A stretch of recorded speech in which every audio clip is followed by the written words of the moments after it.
Penangkapan TS di tenda persembunyiannya di wilayah Tomo, Sumedang, Jawa Barat akhirnya membuka misteri kematian seorang penagih utang bernama Francisco. Butuh 36 jam untuk melacak dan meringkus pria yang sehari-hari bekerja sebagai penggembala bebek ini.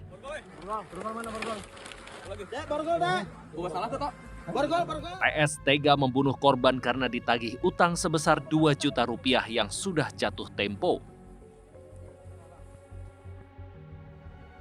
Jenazah korban pun ia biarkan tergeletak di halaman SD Negeri Simperem dengan luka menganga di bagian wajah.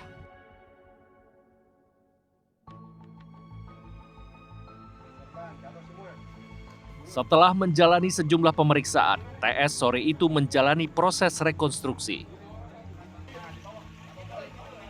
Sebanyak 44 adegan diperankan langsung olehnya, di mana ia terlibat cekcok dan perkelahian dengan menggunakan senjata tajam dengan korban.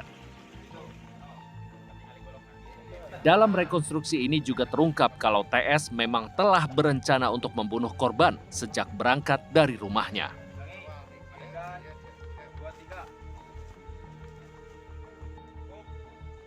Memang senjata tajam awalnya dari keterangan tersangka pada saat awal itu menyatakan tidak disiapkan. Cuman setelah kita dalami keterangan dari korban, keterangan dari tersangka dan juga fakta-fakta penyidikan, emang senjata itu sudah disiapkan dari rumah dan ditaruh di salah satu saung. Harapan saya pelaku harus dihukum mati. Itu harapan saya. Saya sebagai istri korban, saya tidak puas ini hasilnya. Saya adalah istri dari korban. Saya punya anak 2 masih kecil. Masih bayi. Pembunuhan terhadap seorang penagih utang belum lama ini juga terjadi pada akhir November 2023 kemarin di Sukabumi, Jawa Barat. Jenazah seorang wanita bernama Roslindawati ditemukan telah membusuk di pinggir Sungai Cipelang. Pelakunya tak lain adalah nasabahnya sendiri yang saat itu kesal karena ditagih utang sebesar 3,5 juta rupiah. Pelaku akhirnya nekat untuk memukul kepala korban dengan sebilah besi sebelum akhirnya membuang jenazah korban ke sungai. Apa, koperasi simpan pinjam atau rentenir? Bank keliling. Bank keliling, Bu ya. Awal minjemnya emang berapa, Bu?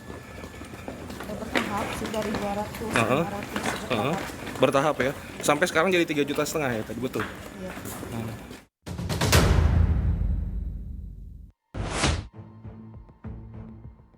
Laki-laki, perempuan, tua maupun muda, semuanya berpeluang menjadi masalah jika berurusan dengan utang piutang.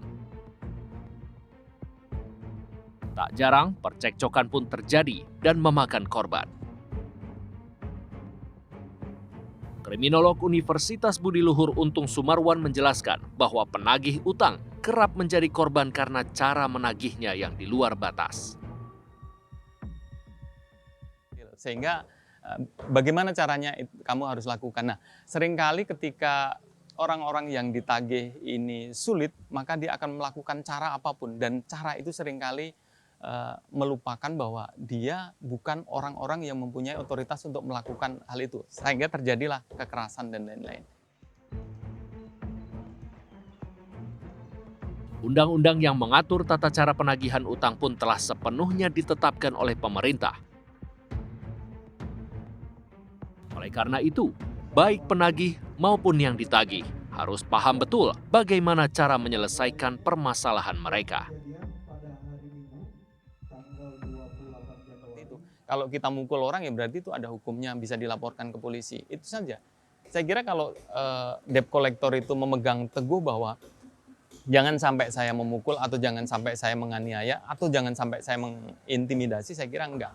Melampaui batas itu juga harus dipertimbangkan karena meskipun kita tidak menyentuh orang ketika secara psikologis mereka diserang, mereka akan mendapat serangan balik. Pembunuhan Francisco di Majalengka serta Roslindawati di Sukabumi sudah seharusnya menjadi bahan introspeksi bagi kita untuk lebih bijak dalam berutang. Menagih ataupun ditagih haruslah dengan cara yang baik dan tidak melanggar hukum. Jangan sampai terlibat percekcokan, bahkan hingga aksi kekerasan. Dari Jakarta dan Majalengka, Jawa Barat, Tim Liputan untuk CSI RTV.